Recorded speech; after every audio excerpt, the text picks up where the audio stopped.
Hello, my name is Sarah Jane.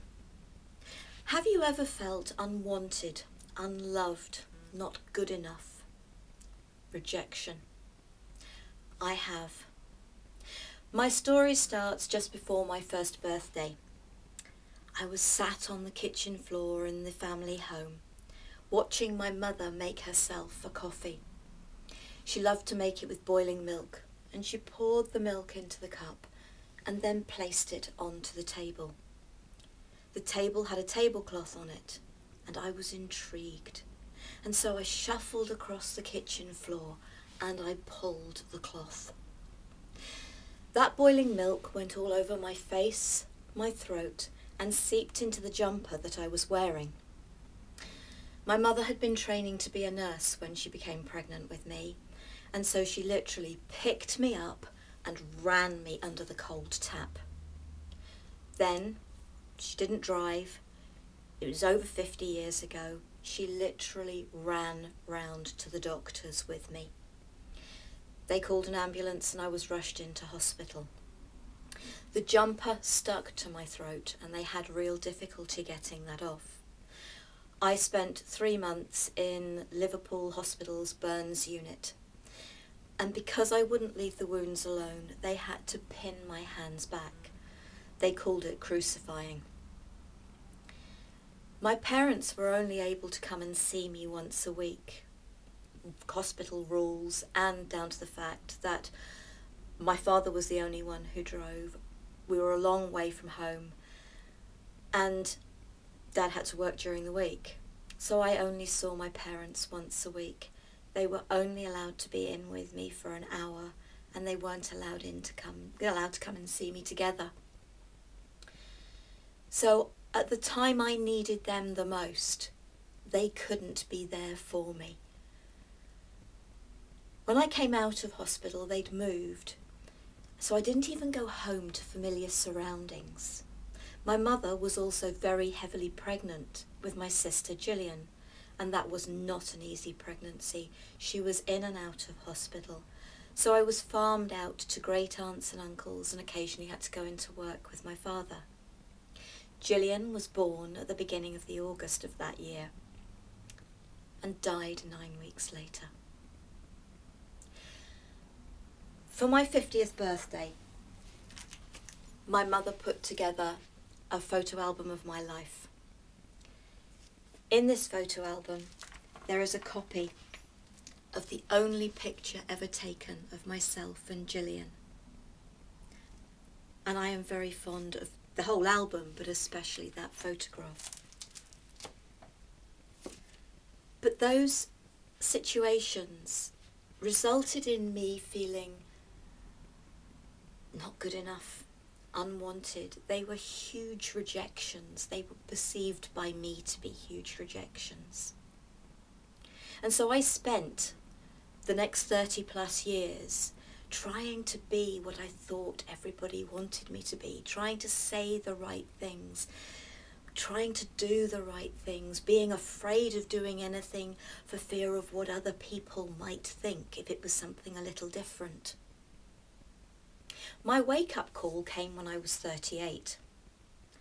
Have you ever had a wisdom tooth extracted? That's what happened to me. The tooth was taken out. I heard 2 cracks when it was taken out.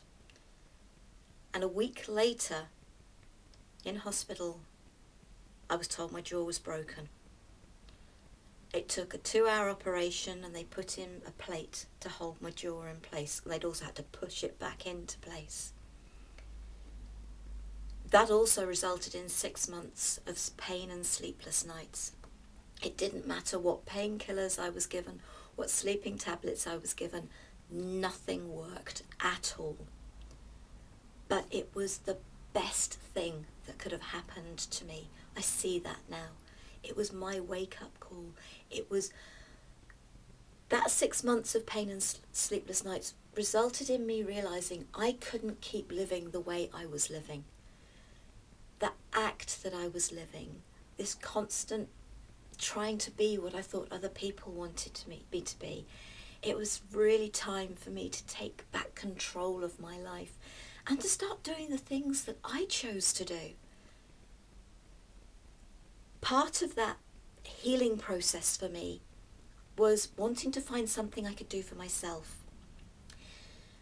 I couldn't learn to do massage for myself. You try massaging your shoulders. Your shoulders aren't relaxed to start with. But then I heard about Reiki, and the first person you treat is yourself. And that's what I wanted, something I could do for me. So I did my level 1 and I gave myself regular Reiki sessions. 9 months later, I decided I was going to do my level 2.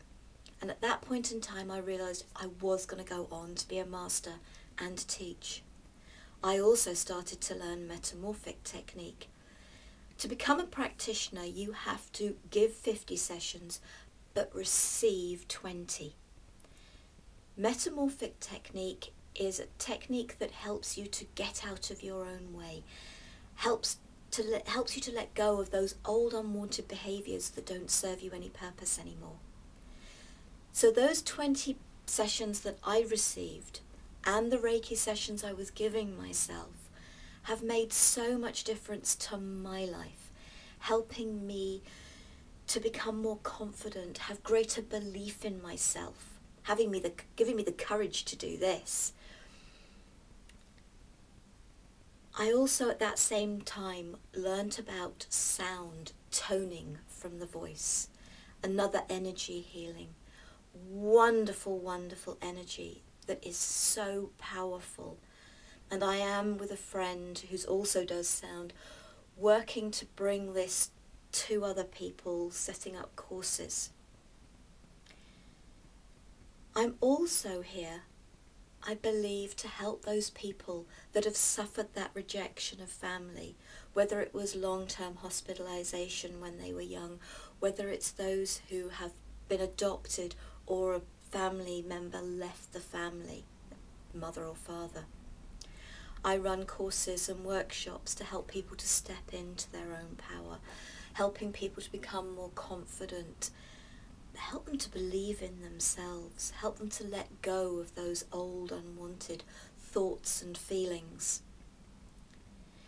If you would like to learn more about what I am doing, then you can check out my website, www.thespiritoflove.com.